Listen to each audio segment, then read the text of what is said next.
All right, and we're gonna come right back in. And Japanese, are you still around?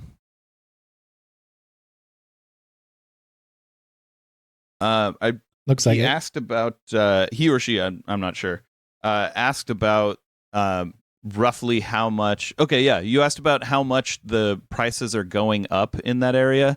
I think they did cover it in the More Perfect Union video that I saw. And I think it was something around like 20%. Okay. But yeah, something around like 20%, I think. Yeah, so it seemed like, all across the United States, electricity prices have been gone up like about 20%, right? But I think in some of these areas where they're putting in big data centers that are going to, uh, uh, use a lot of electricity to train AI, like I swear they said like some people were seeing double electricity prices. Damn. Okay, so kind of for everyone, it's around 20%, and then these Yeah. specific areas that the data centers go in, it's like 100%. Yeah. Yeah, It's and like a huge increase, and that for people who can't afford it. it sucks for the people in those areas because the whole reason that these big companies want to build a data center there is because energy is cheaper in those areas. Yeah. And the reason energy is cheaper in those areas oftentimes is because people can't afford higher energy rates. Right. So, Yeah. there's like either government incentives or, the energy is oftentimes like the cheapest to produce energy, Yeah. which in the short term is things like coal. Which sucks because building a coal plant is very cheap, and then running running it, buying coal is like relatively cheap, but you still have that cost of needing the fuel over and over and over again. So in the long term, it eventually is more expensive for these communities to run on these coal plants. Whereas, Yeah. installing a solar farm might be more expensive in the short term than coal, than like building a coal plant. Uh, but because you don't have the over and over cost of buying the fuel, because it's just literally coming from the sky, uh, it's cheaper in the long term. You get to a point where that added fuel cost of the coal plant overtakes the cost of the initial installation of those solar plants. Yeah. Uh, so, Japani, you're asking about what do I think about electric cars being made from lithium batteries? So, it is a problem that electric car batteries are made out of lithium. They're still, over the entire lifespan of the car, it's still better for the environment to use lithium batteries rather than to use a What gas is the car. problem? Is you complaining about lithium batteries? Is it just the mining? Because Well, car there's the batteries, mining, and there's also one battery has more pollution mining than car. That's true up to 7 years of the lifetime of the car. After 7 years of the car eventually pollutes more than the mining of the lithium battery. So that is true initially, but it is a little more complex. It kind of depends on how long the car's around. If the car is involved in an accident or something within the first 7 years, then you end up polluting more with the manufacturing of the car than you would with a gas car. But yeah. most cars are around longer than 7 years. And a lot Batteries of must be people, replaced in cars. That's true, but modern lithium batteries last about 15 years. also, what a lot of people forget is the lithium batteries are very recyclable.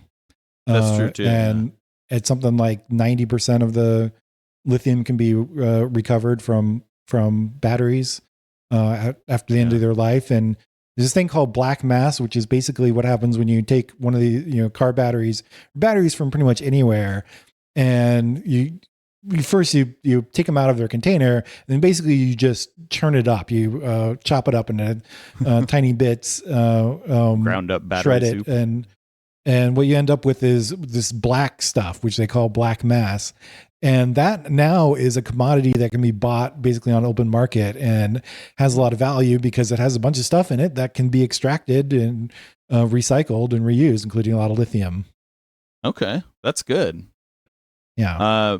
But yeah, so I do think we need to get off of lithium because lithium mining does cause pollution, and ultimately the goal is to eliminate pollution, not just reduce it. So, currently using lithium batteries in an electric car is better than using a gas car once you get to about 7 years in the lifetime of the car. It also depends on how much the car is driven. If you buy an electric car and don't ever drive it, then it would be worse than buying a gas car and not ever driving it. But most people use their car. But yeah, so there's also a new technology that's not ready yet, but it is being researched. And I believe the first few cars with this technology are starting to come out, but it's sodium batteries. There's a company called Cattle, CATL. Yeah. I'm going to bring it up right now. Yeah, so I think sodium batteries you can get sodium batteries for different stuff. I believe they don't have as much density as lithium batteries, and so they're not used as much in cars. However, they have other uses. There's other properties of sodium batteries that are really useful in cars, including they have a much better operating range in terms of temperature. So they can both be a lot colder and still produce, release energy and be a lot hotter. What the other thing is the sodium batteries are expected, they're not yet, but they're expected to become a whole lot cheaper because sodium is far more abundant than lithium. I mean, we literally have oceans of it, like sodium is part of the salt and salt water.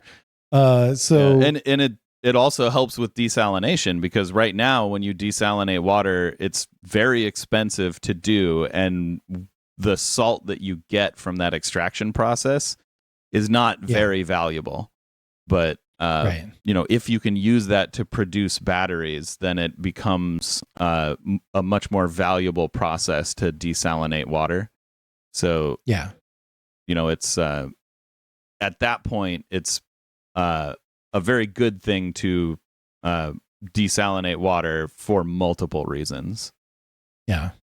The sodium is so cheap that I've heard talk of, these batteries may not go into cars because the lithium is so much, current lithium batteries are more energy dense, or quite a bit more energy dense, but the sodium battery is going to be so cheap that they're talking about, okay, maybe in the future, like when you buy a house, it's going to come with a house battery because it's so cheap to just add in a battery. It's not worth it, to not do it. Right.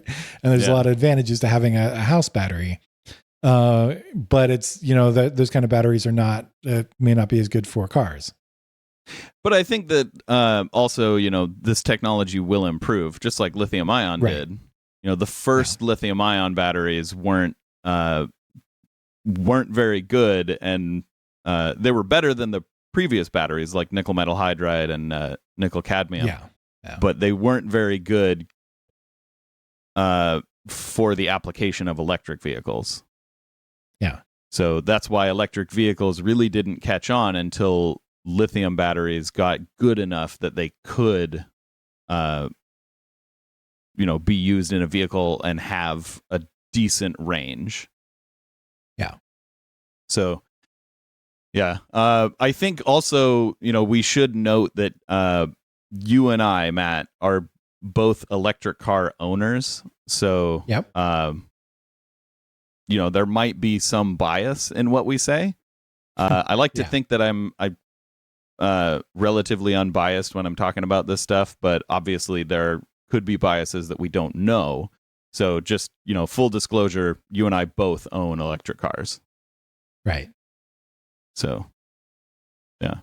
But yeah, I think that was a really good discussion, Japanese. So thank you for bringing that up. And yeah, unfortunately, I do need to head out. I can't stay for any longer. But yeah, thank you for giving us the opportunity to talk about that, and thank you for the follow. That was a cool discussion, and yeah, hopefully we'll see you next week. So, yep. Yeah. I'll see you later, Matt, and see you later, Japanese, and anyone else who watches. I might actually put this out on YouTube. So if I do, don't forget to like the channel and subscribe to the video. All right. Take care. Have a good week.